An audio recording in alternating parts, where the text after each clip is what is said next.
At this time, let's go ahead and open up for questions. It's star one to participate, and we will wait for just a moment while we prioritize the call. If you would like to ask a question, please signal by pressing star one on your telephone keypad. If you're using a speakerphone, please make sure your mute function is turned off to allow your signal to reach our equipment. Again, that's star one to ask a question, and we'll pause for just a moment.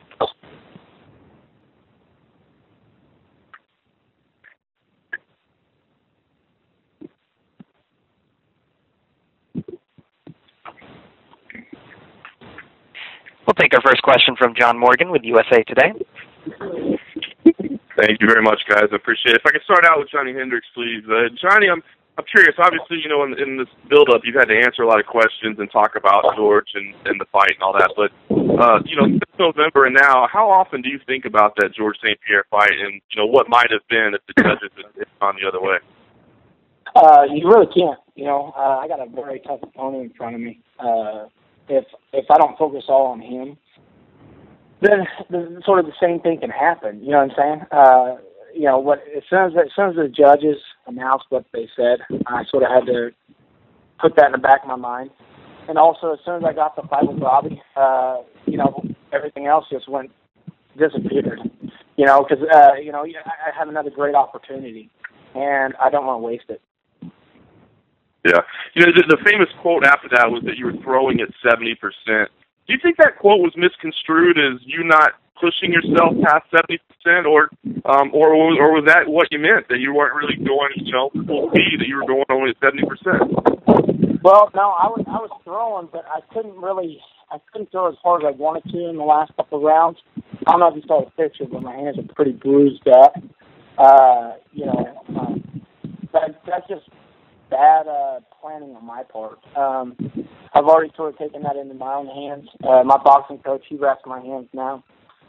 So since he'll always be there, I plan on keeping it that way. You know what I mean? So we sort of have the hand wrap thing taken care of.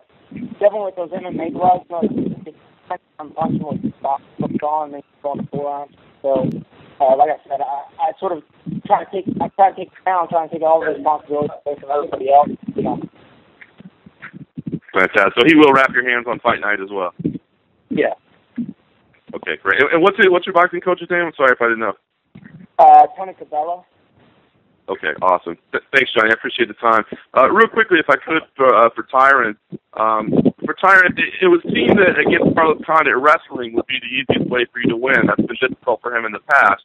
But I know you're trying to earn a title shot here in entertainment and striking and big knockouts that get fans' attention. So, you know, knowing that the title shot could be on the line here, how much does that play into your game plan, you know, thinking about the entertainment value over necessarily what might be most effective?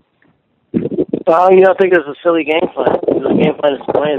You know, Carlos hasn't been finished very often in his career. So for me to just think I'm just going to go out there and provide this stretching medicine that I can just knock him out in 10 seconds is kind of, you know, silly.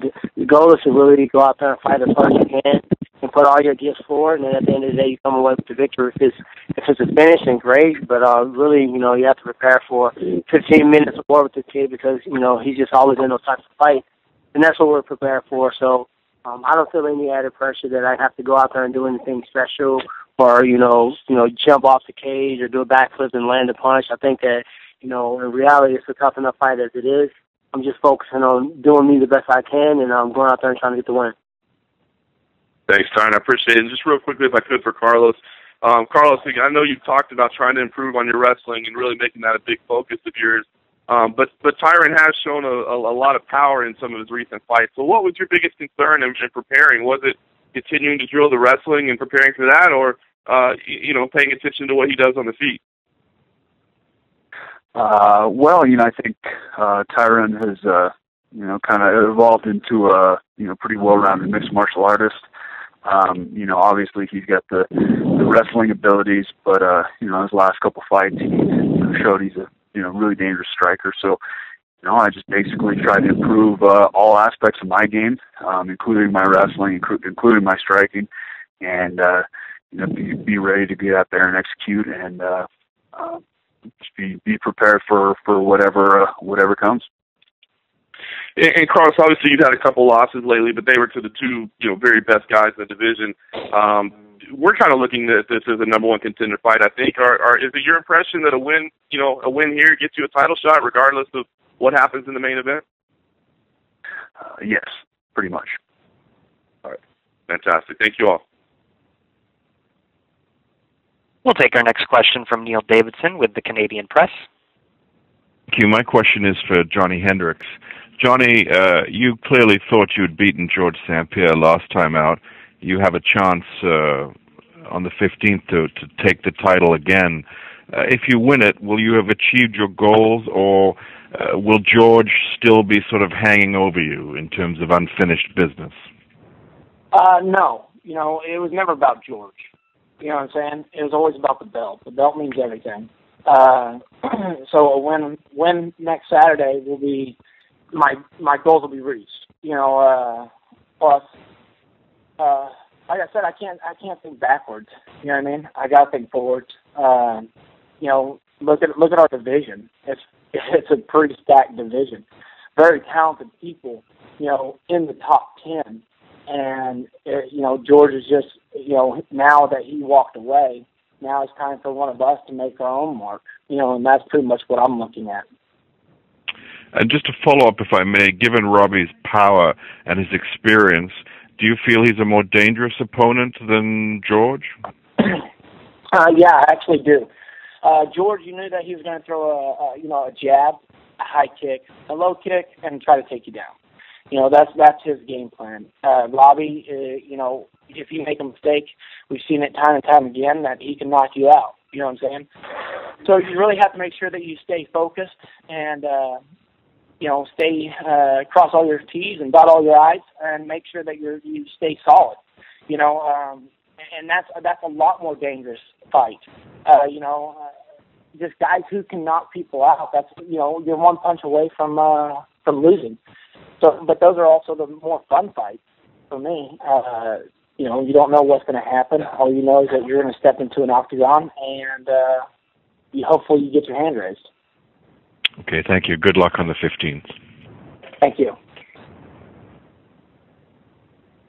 And once again, it is *1 if you'd like to ask a question. We'll take our next question from Heidi Feng with MMA Fight Corner. Hello, thank you for the time. My first question is for Carlos. Seeing that you have that former interim champion experience and also the WEC championship experience, do you feel how that will play in very strongly to what you're able to put into the cage, having been into these serious fights with big implications? I think that experience is definitely one factor in any fight, and I definitely have that advantage. As far as, mixed martial arts experience, I have that advantage on my side. I just have to do the right things to, make sure I can capitalize on that. There's a lot of different things that go into winning a fight. That can definitely be one of them. Thank you. And for Robbie, there's been a lot of talk about your resurgence and how impressive you look. Obviously, having this opportunity to fight for the vacant welterweight title would be the icing on the cake. What would you say has really been the most significant attribute of the progress that you've made in being able to get to this point? Just persevering. I mean, I've gone through a lot of ups and downs, and just willing to get back up and grind every day to try to get better. And moving down the top team, they've really strengthened my game. All the coaches down there have really pushed me, and let alone all the training partners. So everything's clicking at the right time, and I'm going to be ready March 15th. Thank you. And for Johnny, again, you had discussed the hand wraps and the fact that there was 70% power used in your punches in the George fight. Basically, how important is it for you to leave absolutely nothing to chance come next Saturday? It means everything. Like I said, I've already taken a couple of things into my own hands to make sure that doesn't happen. So I have to leave everything out there. I did the last fight too. Don't get me wrong. Just because I couldn't hit him hard doesn't mean that I didn't push the pace and try to break the will of my last opponent. And that's sort of the same thing that I'm going into this fight. is try to do everything I can to get my hand raised and move forward from there. And also, Johnny, I know that wrestling for you was a huge factor in your last camp. We saw the footage during the countdown show of you going back to your alma mater to get that wrestling training. And how much has that come into play in this camp, or has it just been completely different altogether in preparation for Robbie? It's been a little bit different, but, I still go back there. I still go back to OSU. It's such a great Coach Smith, the guys, the kids there. They're such good it's a good asset not to use. You know what I'm saying? It's like saying, all right, don't throw your left hand throughout your whole camp. You know what I mean? If you have an asset like that, you got to use it. And, Oklahoma State, those kids, they push you. Not only that, because, I was a national champion, so they want to be able to beat me in that wrestling, but also they support what I do. The career I've chosen, and they want me to be the best I can. So every day is a push and a grind, and that's the best way to get me in shape and also keep me sharp. So I'm very grateful for that. Thank you. And one last question for Tyron. Basically, the last time that you fought for a championship was in Strikeforce, and that was actually the first loss of your career. What did you learn from that fight and being in that big stage, and how will fighting Carlos how will you take from that experience and take it into this fight? I just feel like in that fight, I learned a lot about myself. People have a very short-term memory, that they'll say, okay, this guy submitted all this guys, jiu-jitsu fighter. You wrestle this guy and control top position, he lays and prays, and, you knock a couple guys out, now you're this complete knockout artist. I think that when I fought him, people saw a different side of me. They saw him when the pressure got hot. I stepped up to the plate. And even in defeat, I still remember getting punched with some pretty hard punches, and no point in that fight did I ever feel like I was going to lose. Like when they told me the fight was over, I was so broken, and I think that feeling and the emotion, I never want to experience that again. So I'd rather go out there and fight with everything and go out there with my sword and start swinging that baby, than lose in a close fight like I have in the past. So I think Carlos Condit just has a certain type of fight style. He's always in these fights for the night. He's always in these wars. And I think his ability to fight in that manner has made me prepare even more, has made me even, do even more homework and train even harder and push myself to even further limits. And when he gets in there and he turns up his stage, I'm looking to match and attempt to exceed it, so I come up with the victory. Great. Thank you for the time. We'll take our next question from Damon Martin with FoxSports.com. Yeah, my first question is for Carlos. Carlos, before your fight with Tyron got announced, you were rumored to face Nick Diaz. I know that fight was offered to him. Was that fight actually brought up to you? Was that anything you were interested in? The reason I'm asking is obviously Diaz still has never come back, and I'm just curious if that's still a matchup that was ever on your radar. Yeah, the fight was offered to me. I agreed. I thought, the first fight there was, obviously a lot of controversy after the fact, probably a rematch a lot of people would want to see, a lot of hype, a lot of buzz. It's the type of fight I want to be in. So, I pretty much agreed right off the bat. And, I don't, Nick, for whatever reason, I'm sure he's got his reasons, didn't take the fight. But yeah, in the future, I would be interested in the fight. I think rematches are always intriguing, especially when they're close like that one. Yeah. There was also a little bit of surprise when this fight card was announced that you didn't get the title shot right away. Obviously, Robbie's been on a great streak, so it's no disrespect to him, of course, but you and Johnny had a fantastic fight the first time around, coming off the win over Cameron. Was there any disappointment you didn't get the title shot this time, or did you understand the thinking and the matchmaking that was done? It was, I think a lot of guys were kind of tied up in the division. As far as Lawler getting the title shot against Hendricks, it's a good matchup. I think that he's been in the sport for a long time. Great fighter, great competitor. He's gonna be a great contender for the shot.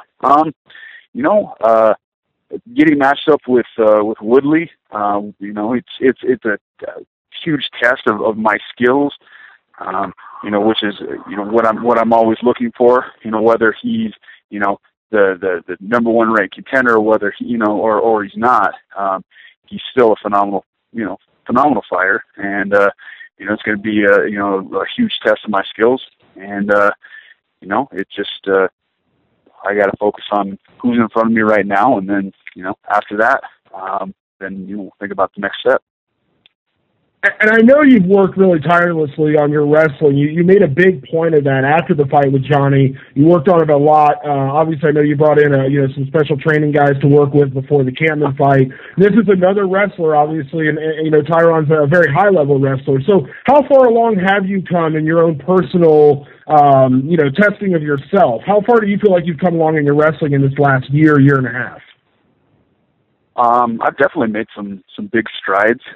You know, I don't think I'm going to get in there and win a wrestling match against Tyron, but you know, I just gotta stop enough takedowns, or be able to you know, handle myself in the wrestling exchanges enough to win the fight and implement my game. So, you know, things have definitely improved. I've had some great coaches, you know, to really help me, you know, make strides. And last question, Carlos. I kind of heard it cut out a little bit on me earlier. I just want to clarify. From my understanding, the UFC and Dana White personally told you that a win here, you will get the next title shot. Is that correct? Yeah, yeah, maybe not in those words, but pretty much. Okay. And one question for Robbie Lawler. Robbie, you know, when you came into the sport, you know, you had a lot of hype around you, you know, working with Matt Hughes, Pat Miletich. You were a very young guy. Here you are, obviously, years later in this title shot, something you never got to fight for before when you were in the UFC. Not talking physically or the training you're doing, but what's the biggest difference mentally between that young kid that came in years ago and the guy that's about to fight for the title? Outside the ring, I never really wanted to do the PR. I never wanted to be in the light, and I wasn't ready to be in the light. And I'm just a quiet guy who just loved to fight. And I think as I matured, I'm ready to take that step, and I'm embracing everything that has to do with the UFC, and I'm ready to be out there in front of everyone and do what it takes to be a champion. Awesome. Thanks so much. Thanks. We'll take our next question from Ken Pishna with MMA Weekly. Hey, guys. I've got a question here for both Carlos and Tron. You know, you guys, this is obviously, we've all kind of saw this as a number one contenders bout, and obviously you guys are being told that you should expect this to be a number one contenders bout. But Rory McDonald has been out there after his win over Damian Maia, like very heavily campaigning that he should get the shot at the winner of Johnny Hendricks and Robbie Lawler.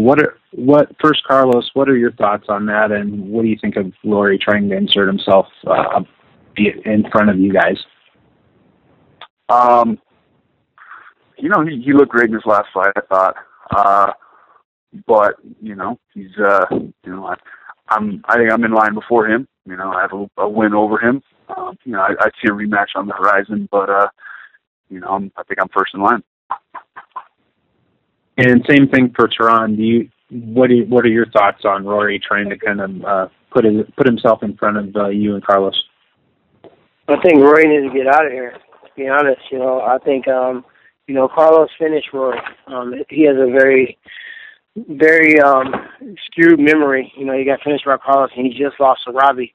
In the event that Carlos win, or the event that Robbie win, where's his stance at then? He lost to both of those two guys.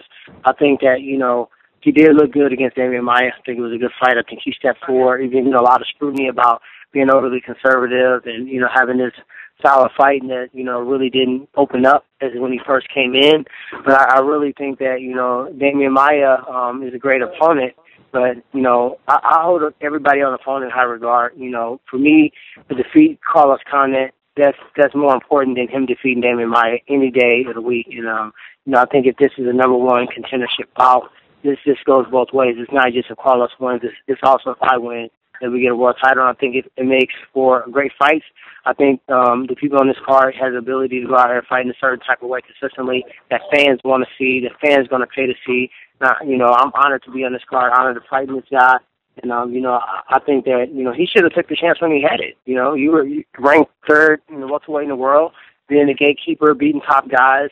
And then when it comes down to fight, GSP, you didn't want to do it. I'm pretty sure Carlos has had some training sessions with GSP at Greg Jackson's camp. When it came down to fight him, he stepped up to the plate and he was trying to take his head off. I think that's the word where the ball kind of dropped in his court. And I think it's kind of comical that he thinks all of a sudden he's just going to jump in front. Same as Diaz thinks he's just going to jump in front. And I think they sharing the same bag of weed. Okay, and for Robbie, real quick, hey, I think when you moved over from Strikeforce, I think from a fan perspective, and not to be disrespectful at all, but I think a lot of people thought you would come over and fight and have a lot of, Robbie Lawler exciting fights. But I'm not sure too many people saw you making a run at the title. When you came over, did you see yourself making a run at the title, and was that always something that was in your mind to do again, was to climb the UFC ladder and get a shot at the belt and that kind of thing? Or what was your mentality when you came over? Yeah, the thing is I've always believed in myself. I always believed that I was going to be the best in the world, and I'm glad in sport and in MMA and in the UFC you can write your own stories and you don't have to worry about what other people expect out of you. I expect greatness out of myself, so I push myself, and I just always believed in myself no matter what anyone said, and I was willing to grind for the 14 years I've been doing this, and I'm not going to stop. Was winning a championship always part of that grind for you? Was that part of the impetus to keep going, or did you just love to fight and always wanted to push yourself to be the best you could be regardless of titles? Yeah, I didn't really worry about titles for the longest time, because Matt Hughes was a UFC champion at the time. I just enjoyed fighting. I enjoyed pushing myself to the limit, and as I got older, I started to realize I need those goals. I need to push myself to be more than just exciting, and I need goals. And the UFC, as soon as I was coming to the UFC, I put my sights on getting a title and fighting the best in the world, and that's what I've been doing. And real quick for Johnny, George has stepped down now, and not because he was, just because he was a dominant fighter, but when George was champion, he obviously takes up a lot of the conversation because he had been so successful for so long. How do you feel his absence, what do you feel his absence does for the division? Does that kind of reinvigorate excitement, do you think, for fans and for the fighters too? No, I think, if you look at these other three guys, we all can make our own destiny. It didn't matter if GSP was going to be here or not. You know what I'm saying? We all have, we're all exciting. You know what I mean? I think that's what makes the fans excited now, is that they don't know what's going to happen. You know what I mean? They don't know if we're going to knock each other out. They don't know if it's going to be a 5-round war. All they know is that they can't blink or they can't get up from their seat because they don't know what's going to happen. I think that's one thing that's going to make this card great, is that right there. All right, thanks guys. I appreciate the time. We'll take our next question from Rodrigo Del Campo with Indiscutivo. Thank you. My first question would be to Johnny. I know you brought out Kelvin Gastelum to your camp to train a little bit. Was there any specific reason you brought him out, and how did this training go? His training went well. He's a tough kid. He's very talented. Just southpaws. I got a bunch of southpaw boxers, but I needed some MMA guys. And Calvin's he's a very tough kid. He walks around, pretty heavy. He walks around at 205, something like that. So that's good too. Also, we brought in a couple other guys. We brought in a 205-pounder for me as well. I just like training with bigger guys. That's just one thing great about it, is that I'm grateful that he did come in. Because like I said, boxing is a little bit different than MMA. And so I got the best of both worlds. And what does it mean to get this chance again and get it in Texas, in Dallas? It means everything. Whenever I found out I was fighting, I didn't even hear who I was fighting first because I was just excited that, Dana White gave me another shot. You know what I mean? And it's here in Texas. As soon as I heard Texas, I sort of, everything else didn't matter. And then, then I was like, who am I fighting? He was like, Robbie. And I was like, all right, cool. Should be fun for the fans. And I'm very grateful that it's here in Texas because, we're a big state. We have a lot of people in a very short mileage, and hopefully we can pack the house. Okay, thank you. And just real quick for Carlos, talking to Travis Brown last week, he told us about training with Coach Ricky Lundell and Coach Mike Valley and the team they have made over at Jackson's MMA and how the complement of styles between Coach Lundell and Coach Valle has helped everyone in the camp. Could you elaborate a little about how it is to train with both of them for this fight? Yeah, man, we've put together just a phenomenal group of coaches between Mike Valle. We have several great striking coaches, all with kind of different styles that complement each other. And I think in some situations that could be detrimental, but these guys really just kind of check their ego at the door. They're there to train us, so they all get on the same page and all work their different kind of specialties with us. And then you throw guys like Greg Jackson and Ricky Lundell in there, who are grappling and MMA specialists. It's really just a formula for success. We've shown that time and time again. Besides that, there's just great guys to have around. We have a great energy down here. Everybody's on the same page. We're all passionate about martial arts and improving and competing. And things are going great. And this camp's been great, I guess. And how has it been that there are a lot of you guys are peaking at the same time and you're fighting next week? Travis is fighting soon. John is fighting soon. Is there any special mood at Jackson's MMA right now?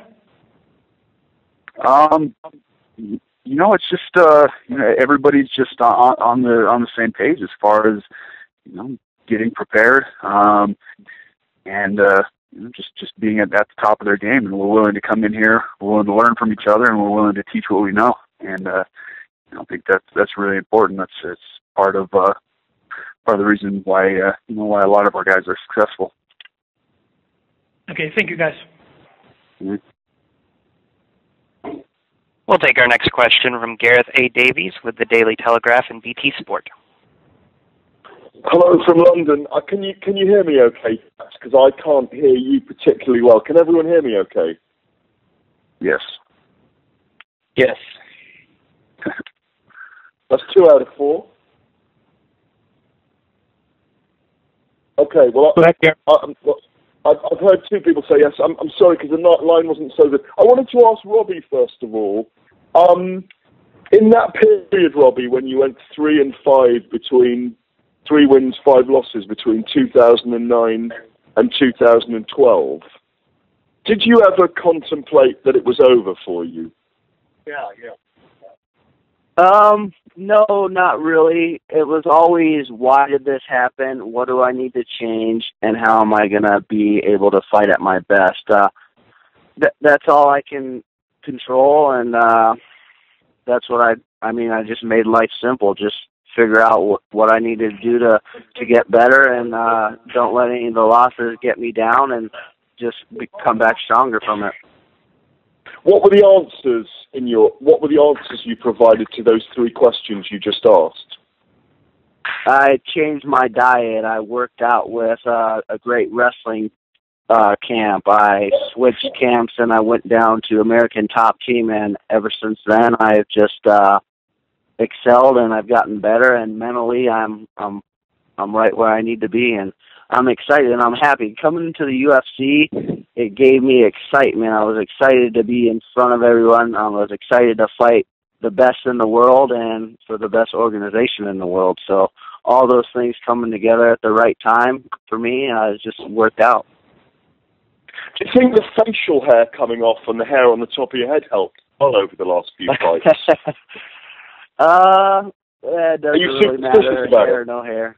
No, I just do whatever I feel like. Sometimes I rock a beard, especially when it's cold out. It just all depends what I feel like doing and what I feel comfortable. But when I'm down here in the sunshine and it's hot out, I like to be clean shaven. Yeah, because I was just wondering whether there was a superstition about, you know, like Johnny cuts his beard after a fight, and Carlos is always clean shaven. Tyrone's very styled with his beard, and you know, you've all got your styles. But I have noticed that there are times where you're really hairy, and other times when you're like a newborn baby. Yeah, I just go with whatever I feel like at the time, and I don't really try to have any certain style, just whatever I feel like. Can I ask Carlos who's going to win out of Johnny and Robbie next Saturday night? You know, honestly, I don't know. I could see the fight going either way. Both guys got you know, tremendous power. I think that you know, Johnny's probably got the wrestling advantage, while Robbie's probably the more technical striker. You know, I really, you know, in my mind, it's a toss-up. Just to keep the awkwardness going, can I ask Johnny who's going to win out of Tyrone and Carlos next week?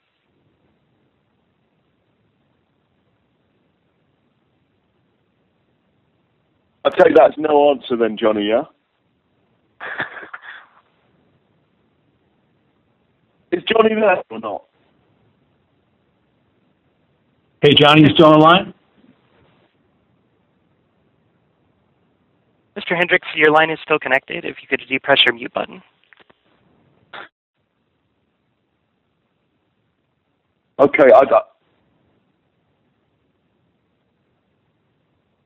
Hey, Gareth, we'll try and get Johnny back. Is there another question you might have?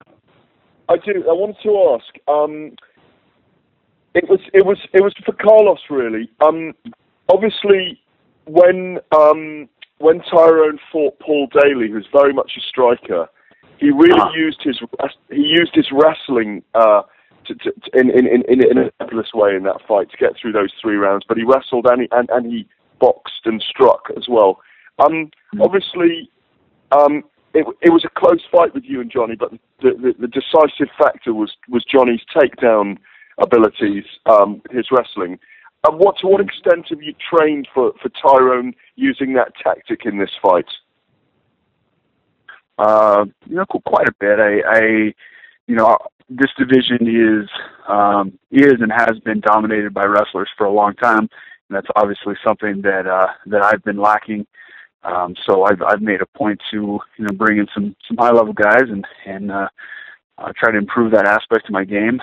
With regards to Paul Daly, you know, he's you know, really dangerous, you know, with his striking. You know, not so much with his grappling. And I feel like I'm a better wrestler than Daly. But you know, I'm more dynamic. You know, I can thread from different positions that Daly can't. So, you know, we're different fighters. So it's kind of not really a accurate comparison, I don't think. Okay, thank you. Thanks for the put down. But thanks for your answer as well. And finally for Tyrone. Tyrone, you know, you wanted this fight. You called very hard for it. You've had the least fights out of the 4 men on the phone call. You're the second oldest. Do you think that at welterweight you're all incredibly close to your peak at the moment? Do you think at welterweight that you do tend to peak around the age of 30? Most of you are around the age of 30 now. I think you peak closer to like 35. You remember Anderson Silva really was getting his groove in. I think between the age of 34 to 36, you need skill-wise, you know, you can peak at any point. Some of these guys, you know, have been in the UFC, Robbie fought in the UFC when he was 18. I think Carlos started when he was between 6 and 18 professional. So skill-wise, you can peak earlier, but once you start getting that wisdom and understanding how to train hard and smart, putting everything together, it takes a while to really develop your game. And the good thing for me is I'm still developing my game. I'm still not to my peak. I'm still getting better, and it's only uphill for me. So I think it depends on the person, but I think it's a little bit later than 30 when you start actually peaking. Gents, thank you very much, and absolutely stoked for next weekend. I think these are two amazing fights. Thank you very much. Thanks. We'll take our next question from Mike Geppetto with Fox Sports. Yeah, for Robbie, please. Robbie, I thought it was interesting before when you said that when you were younger, you never really had the goal of being the champion, winning a championship. Do you think that approach helped you or hurt you? I think it helped me. It's everyone's different. I mean, I pushed myself, I worked hard, and I wanted to be the best I could be, and that's all anyone can do, even if they're fighting for a title or not. So it wasn't a factor. I mean, that's just my mentality. I was out there to have fun, enjoy myself, and compete at a high level and beat people up. And that's what I did. And you've discussed your renaissance quite a bit on this call and the perseverance it took in coming back to the UFC. What about just the fact that you moved back down to welterweight? I mean, how big of a role do you think that played in how you sort of, restarted your career? I don't know. I had a good time fighting at 85, and for the longest time outside the UFC, UFCs with Matt Hughes, and I was watching all the 70-pounders. I knew I was going back down to 70. I just didn't feel like I needed to outside the UFC. So as soon as I got the chance to fight in the UFC, I wanted to head down and fight with the best in the world. And as Gareth mentioned, you had that 3 and 5 stretch. In any career that's as long as yours, you're going to have some ebbs and flows. Did you ever suffer through a lack of motivation or interest or anything like that, or was it just hey, you're going to lose some fights if you fight as long as you did? No, I would say there's a lot of things that had to do with it, but I feel like I was always working hard. But I don't know if the excitement was there. Maybe it was who I was fighting for or whatnot. But when I got the chance to fight for the UFC, the excitement was there. I was always working hard, but the excitement was there. I wanted to be here. I wanted to prove myself. I wanted to fight the best in the world, and the UFC gave me that opportunity. I'd imagine, this got to be the most excited you've ever been in your career then, right? Just to have this opportunity in front of you fighting for the belt, especially after, you've been fighting since you were 18, like was said before. This has got to be huge for you. Yeah, this is an exciting time, but I don't really show my excitement that much. But, yeah, I'm excited to fight. This is a big opportunity. March 15th, I'm ready to go. The one sort of criticism on you has been, that sort of inconsistent period you had. How do you judge your own career up until this point? I just judge it as I took some lumps, I fell down, I got back up, kept training, and that's the only thing I could do was just keep pushing to get better. Even when you lose, you get better. Sometimes when you lose, you win, because sometimes when you're winning, you don't see your flaws, you don't see what you're not good at. And I feel like with all the bumps and bruises I've had in this career and the ups and downs, it's made me stronger fighter today. And that's all that matters. March 15th, I'll be the strongest fighter I've ever been. Thank you very much. Appreciate the time, guys. Thank you. We'll take our final question from Daniela Navarro with Centro Deportiva. Hi, my question is for Carlos.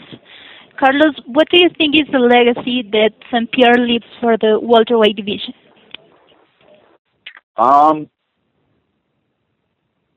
Well, I guess he's got some big shoes to fill in one respect, but following up on what Johnny said earlier, I think people have wanted to see a little bit of excitement, and I think George, from time to time he had, later in his career, he had some spurts of excitement, but for the most part, people kind of knew what was going to happen. And now this is I think the division has been infused with some energy. There's a lot of buzz. What's going to happen? There's a lot of really, really tough guys.